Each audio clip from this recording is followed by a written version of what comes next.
आइए सुनते हैं मुंशी प्रेमचंद्र की प्रसिद्ध कहानी सद्गति। दुखी चमार द्वार पर झाड़ू लगा रहा था और पत्नी झुरिया घर को गोबर से लीप रही थी। दोनों अपने अपने काम से फुर्सत पा चुके तो चमारिन ने कहा, तो जाके पंडित बाबा से कह आओ, ऐसा ना हो कहीं चले जाएं। दुखी, हाँ जाता हूँ, लेकिन यह तो सोचो बैठेंगे किस चीज़ पर। झुरिया, कहीं से खटिया ना मिल पाएगी, ठकुराने से मांग लाना। दुखी, तू तो कभी कभी ऐसी बात कह देती है कि देह जल जाती है। ठकुराने वाले मुझे खटिया देंगे? आग तक तो घर से निकलती नहीं, खटिया देंगे कि थाने में जाकर एक लोटा पानी मांगूं तो ना मिले। भला खटिया कौन देगा? हमारे उपले, सेठें, भूसा, लकड़ी थोड़ी ही है कि जो चाहे उठा ले जाए। ला, अपनी खटोली धोकर रख दे, गर्मी के तो दिन हैं, उनके आते आते सूख जाएगी। झुरिया, वह हमारी खटोला पर बैठेंगे नहीं, देखते नहीं कितने नेम धर्म से रहते हैं। दुखी ने ज़रा चिंतित स्वर होकर कहा, हाँ यह बात तो है, महुए के पत्ते तोड़कर एक पत्तल बना लूं तो ठीक हो जाए। पत्तल में बड़े बड़े आदमी खाते हैं, वह पवित्र है। ला तो डंडा पत्ते तोड़ लूं। झुरिया, पत्तल मैं बना लूँगी, तुम जाओ, लेकिन हाँ उन्हें सीधा भी तो देना होगा, अपनी थाल में रख दूं। दुखी, कहीं ऐसा गजब ना करना, नहीं तो सीधा भी जाए और थाली भी फूटे। बाबा थाली उठाकर पटक देंगे, उनको बड़ी जल्दी क्रोध चढ़ जाता है कि रोध में पंडिताइन तक को छोड़ते नहीं। लड़के को ऐसा पीटा कि आज तक टूटा हाथ लिए फिरता है। पत्तल में सीधा भी देना, हाँ मुदा तू छूना मत। झुरी गोंड की लकड़ी को लेकर साह की दुकान सब चीज़ें ले आना, सीधा भरपूर हो। सेर भर आटा, आधा सेर चावल, पाव भर दाल, आधा पाव घी, नून, हल्दी और पत्तल में एक किनारे 4 आने पैसे रख देना। गोंड की लकड़ी ना मिले तो भुर्जिन के हाथ पैर जोड़कर ले आना। तू कुछ मत छूना, नहीं गजब हो जाएगा। इन बातों की ताकीद करके दुखी ने लकड़ी उठाई और घास का एक बड़ा सा गट्ठा लेकर पंडित जी से अर्ज करने चला गया। खाली हाथ बाबा जी की सेवा में कैसे जाता? नजराने के लिए उसके पास घास के सिवाय और क्या था? उसे खाली हाथ देखकर तो बाबा दूर से ही दुत्कारते। पंडित घासीराम ईश्वर के परम भक्त थे। नींद खुलते ही ईशोपासना में लग जाते। मुंह हाथ धोते 8 बजते तब असली पूजा शुरू होती, जिसका पहला भाग भंग की तैयारी था। उसके बाद आध घंटे तक चंदन रगड़ते, फिर आईने के सामने एक तिनके से माथे पर तिलक लगाते। चंदन की 2 रेखाओं के बीच लाल रोरी की बिंदी होती थी। फिर छाती पर, बाहों पर चंदन की गोल गोल मुद्रिकाएं बनाते।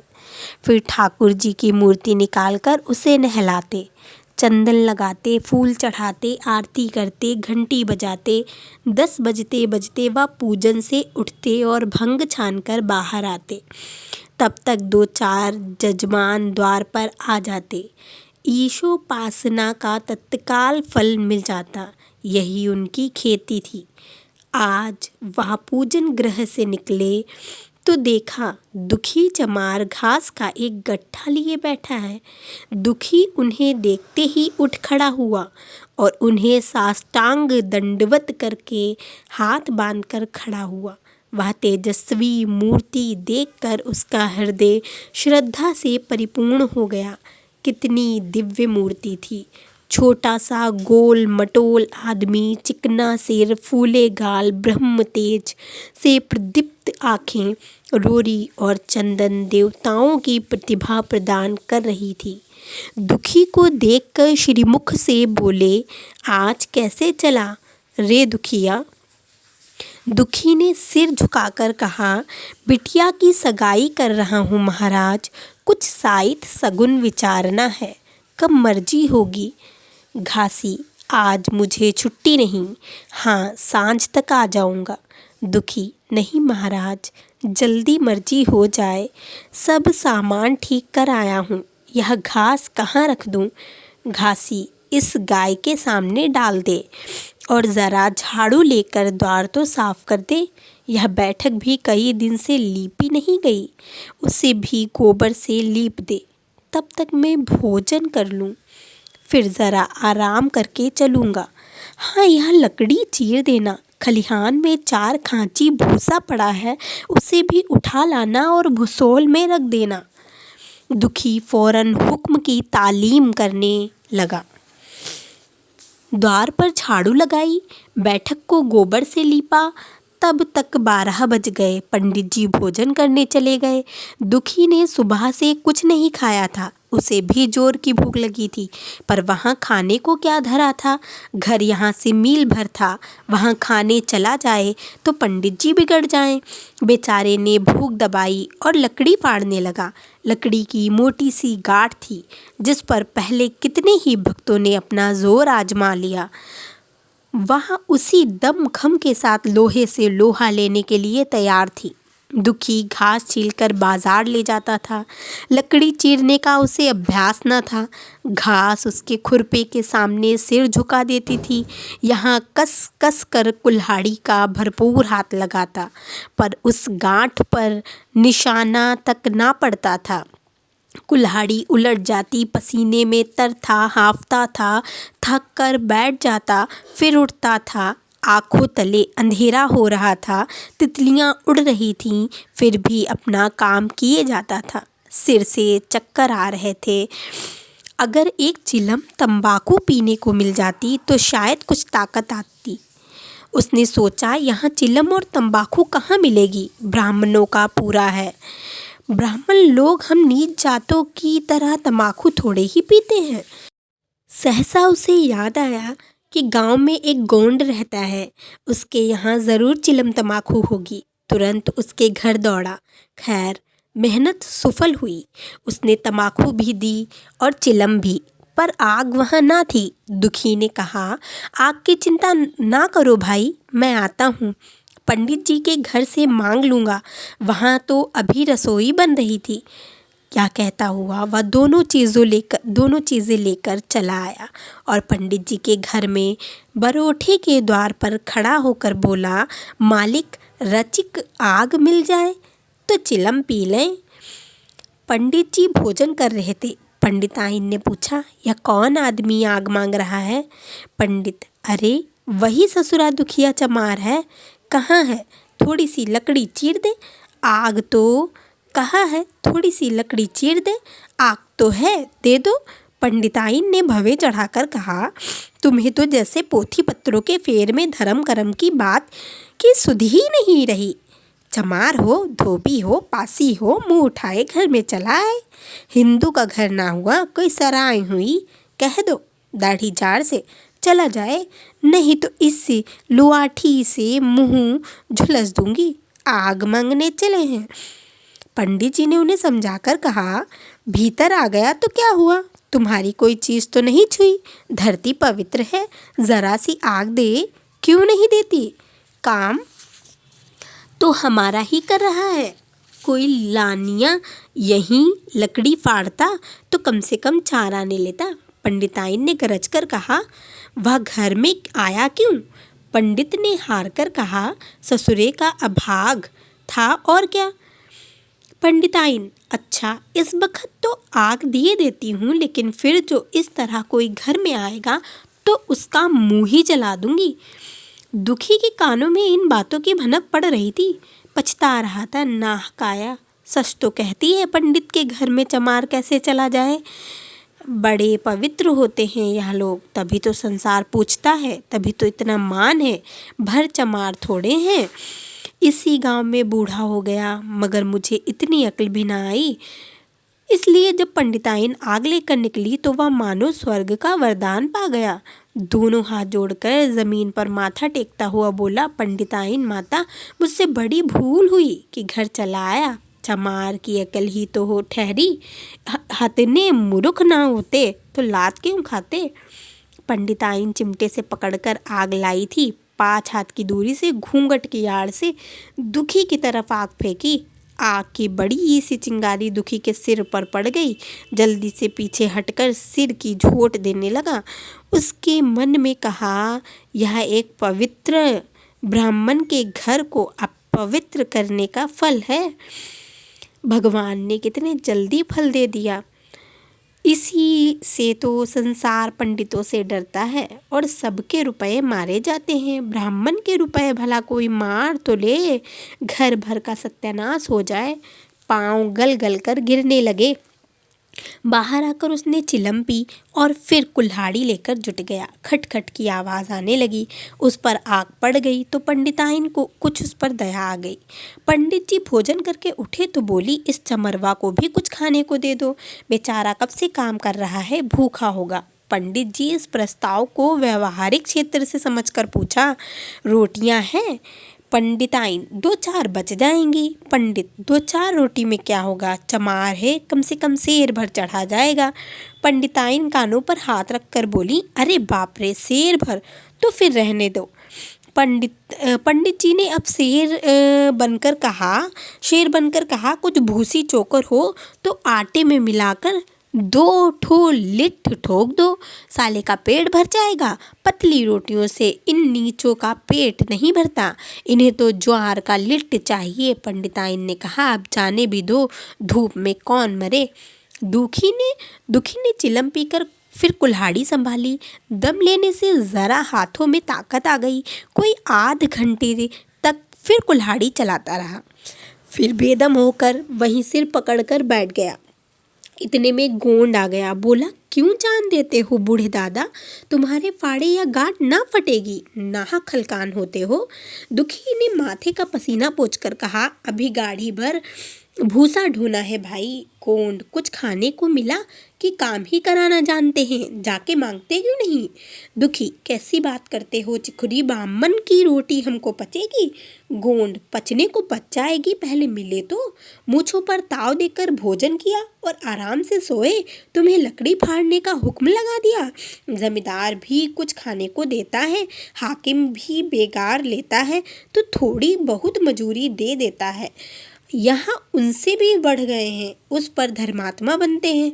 दुखी, धीरे धीरे बोलो भाई, कहीं सुन ले तो आफत आ जाए। यह कहकर दुखी फिर संभल पड़ा और कुल्हाड़ी की चोट मारने लगा। चिखुरी को उस पर दया आ गई। आकर कुल्हाड़ी उसके हाथ से छीन ली और कोई आध घंटे खूब कस कस कर कुल्हाड़ी चलाई, पर गांठ में एक दरार भी ना पड़ी। तब उसने कुल्हाड़ी फेंक दी और यह कहकर चला गया, तुम्हारे फाड़े ना फटेगी, जान भले निकल जाए। दुखी सोचने लगा, बाबा ने यह गांठ कहाँ रख छोड़ी थी कि फाड़े नहीं फटती, कहीं दरार तो पड़ती नहीं। मैं कब तक इसे चीरता रहूँगा, अभी पर तो 100 काम पड़े हैं। कार परोजर का घर है, एक ना एक चीज़ घटी ही रहती है इन्हें, पर इन्हें इसकी क्या चिंता। चलूं, जब तक भूसा ही उठा लाऊं। कह दूंगा, बाबा आज तो ये लकड़ी नहीं फटी, कल आकर फाड़ दूंगा। उसने झोवा उठाया और भूसा ढोने लगा। खलिहान यहाँ से 2 फलांग से कम ना था। अगर झोवा खूब भर भर कर लाता तो काम जल्द खत्म हो जाता, लेकिन फिर झोवा को उठाता कौन। अकेले भरा हुआ झोवा उससे ना उठ सकता था, इसलिए थोड़ा थोड़ा लाता था। 4 बजे कहीं भूसा खत्म हुआ। पंडित जी की नींद भी खुली। मुंह धोया, हाथ धोया, पान खाया और बाहर निकले। देखा तो दुखी झोवे पर सिर रखे सो रहा था। जोर से बोले, अरे दुखिया, तू सो रहा है? लकड़ी तो अभी ज्यों की त्यों ही पड़ी हुई है, इतनी देर तू करता क्या रहा? मुट्ठी भर भूसा ढोने में संझा कर दी, उस पर सो रहा है। उठा ले कुल्हाड़ी और लकड़ी फाड़ डाल। तुझसे जरा सी लकड़ी नहीं फटती, फिर साइत भी वैसी निकलेगी। मुझे दोष मत देना। इसी से कहा है कि नीच के घर में खाने को हुआ और उसकी आँख बदली। दुखी फिर कुल्हाड़ी उठाई। जो बातें पहले से सोच रखी थी वह सब भूल गई। पेट पीठ धंसा जाता था। आज सवेरे जलपान तक न किया था, अवकाश ही न मिला। उठना भी पहाड़ मालूम होता था। जी डूबा जाता था। दिल को समझाकर उठा, पंडित है, कहीं साइड ठीक ना बिचारे तो फिर सत्यानाश ही हो जाए। जब ही तो संसार में इतना मान है, साइड ही का तो सब खेल है, जिससे चाहे बिगाड़ दे। पंडित जी गाठ के पास आकर खड़े हो गए और बढ़ावा देने लगे। हाँ मार, कस के और मार, अबे जोर से मार। तेरे हाथ में तो जैसे दम ही नहीं है। लगा कस के, खड़ा सोचने क्या लगता है। हाँ बस फटा ही चाहती है, दे उसी दरार में। दुखी अपने होश में ना था। न जाने कौन सी गुप्त शक्ति उसके हाथों को चला रही थी। वह थकन, भूख, कमजोरी सब मानो भाग गई। उसे अपने बाहुबल पर स्वयं आश्चर्य हो रहा था। एक एक चोट वज्र की तरह पड़ती थी।